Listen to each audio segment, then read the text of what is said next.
तो दोस्तों, पिछले वीडियो में हमने मुस्लिम लॉ के प्रधान या प्राइमरी स्रोतों में प्रथम स्रोत कुरान के बारे में चर्चा की। आज हम सुन्नत, जिसे हदीस या अहादिस कहते हैं, उस पर चर्चा करेंगे। सुन्नत और अहादिस। हदीस द सुन्नह ट्रेडिशंस। प्रगतिशील होने के कारण मुस्लिम समाज के सामने ऐसी समस्याएं आती थीं जिनके बारे में कुरान खामोश था।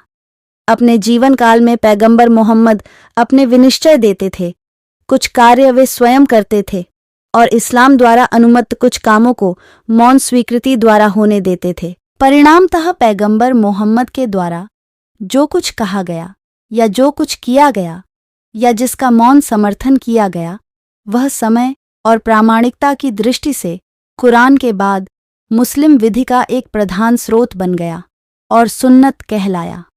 सुन्नत अथवा अहादिस से तात्पर्य पैगंबर साहब की परंपरा से है। इस्लाम धर्म में यह विश्वास किया जाता है कि दैवी आकाशवाणियों के दो प्रकार हैं। एक, प्रत्यक्ष जाहिर, दो, अप्रत्यक्ष बातिन। प्रत्यक्ष आकाशवाणी खुदा के ही शब्दों में उतरी है और इन्हें खुदा ने देवदूत जिब्राइल के माध्यम से मोहम्मद साहब के पास भेजा। ऐसी आकाशवाणियां कुरान में निहित हैं। अप्रत्यक्ष बातिन आकाशवाणी खुदा के शब्दों में नहीं है, बल्कि पैगंबर साहब के शब्दों, कार्यों अथवा मौन स्वीकृति के रूप में है, परंतु इन आकाशवाणियों को ईश्वर खुदा द्वारा ही प्रेरणा प्राप्त हुई। यही अप्रत्यक्ष आकाशवाणी ही सुन्नत या परंपरा है।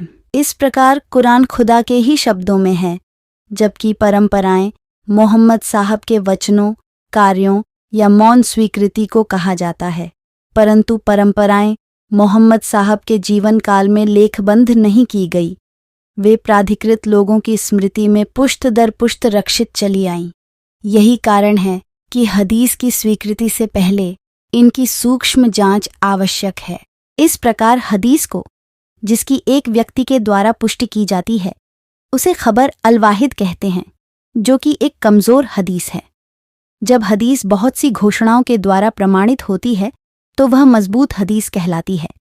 पैगंबर साहब की मृत्यु के समय कुरान और सुन्नत ही मिलकर मुस्लिम दीवानी, फौजदारी और धार्मिक विधि के आधार थे। कुरान में स्वयं हदीस के बारे में महत्व बताया गया है।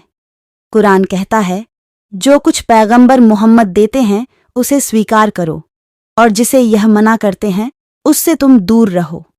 एक जगह कुरान में कहा गया है, यह अपनी स्वयं की इच्छा से कुछ नहीं बोलते हैं, यह वही कहते हैं जो इन पर अल्लाह द्वारा प्रकट किया गया है। तुम अल्लाह और उसके पैगंबर की बातें मानो। एक बार पैगंबर साहब ने अपने अनुयायियों से कहा, मैं तुम्हारे पास दो चीजें छोड़ रहा हूं, अल्लाह की किताब और अपनी सुन्नत। जब तक तुम इन्हें पकड़े रहोगे, भूल से बचे रहोगे। हदीस की किस्में काइंड्स ऑफ ट्रेडिशंस। उद्भव की दृष्टि से हदीसों को 3 वर्गों में वर्गीकृत किया गया है। 1. सुन्नत उल फेल, 2. सुन्नत उल कौल, 3. सुन्नत उल तकरीर। इस चार्ट के माध्यम से आप आसानी से याद रख सकते हैं। अब बात करते हैं 1. सुन्नत उल फेल। ऐसी परंपराओं में पैगंबर साहब के आचरण सन्निहित है। पैगंबर साहब के द्वारा किए गए कृत्य ऐसी परंपराओं की श्रेणी में आते हैं। 2. सुन्नत उल कौल, अर्थात पैगंबर साहब द्वारा दी गई व्यवस्था और उनके वचन, पैगंबर साहब के द्वारा दिए गए उपदेश ऐसी सुन्नत के अंतर्गत आते हैं। 3. सुन्नत उल तकरीर, अर्थात जो कुछ उनकी उपस्थिति में बिना उनकी आपत्ति के किया गया। कभी कभी पैगंबर साहब तत्कालीन समस्याओं के निदान के लिए अपने समकालीन व्यक्तियों द्वारा किए गए प्रश्नों का उत्तर न देकर खामोश रह जाते थे। उनकी खामोशी उनकी मौन स्वीकृति मान ली जाती थी। परंपराओं का संकलन पैगंबर साहब की मृत्यु के उपरांत किया गया। ये परंपराएं राज्य के द्वारा संकलित नहीं की गई, बल्कि कुछ व्यक्तियों के द्वारा संकलित की गई थी। इसलिए सभी परंपराएं प्रामाणिक नहीं हैं। परंपराओं की प्रामाणिकता के लिए मुस्लिम विधिवेत्ता एक परीक्षण विधि निर्धारित करते हैं। उनके अनुसार यदि किसी परंपरा का उल्लेख पैगंबर साहब की मृत्यु के पश्चात 3 पीढ़ी के अंतर्गत हुआ है, तो ऐसी परंपरा के प्रामाणिक होने की अवधारणा की जाती है। ये पीढ़ियां इस प्रकार हैं। 1. सहयोगियों की पीढ़ी। 2. उत्तराधिकारियों की पीढ़ी। 3. उत्तराधिकारियों के उत्तराधिकारी। प्रामाणिकता के आधार पर परंपराओं को 3 भागों में बांटा जाता है। 1. अहादीस ए मुतबातिर। 2. अहदीस ए मशहूर। 3. अहदीस ए मशहूर। आप इस चार्ट की सहायता से आसानी से समझ सकते हैं। 1. अहदीस ए मुतबातिर।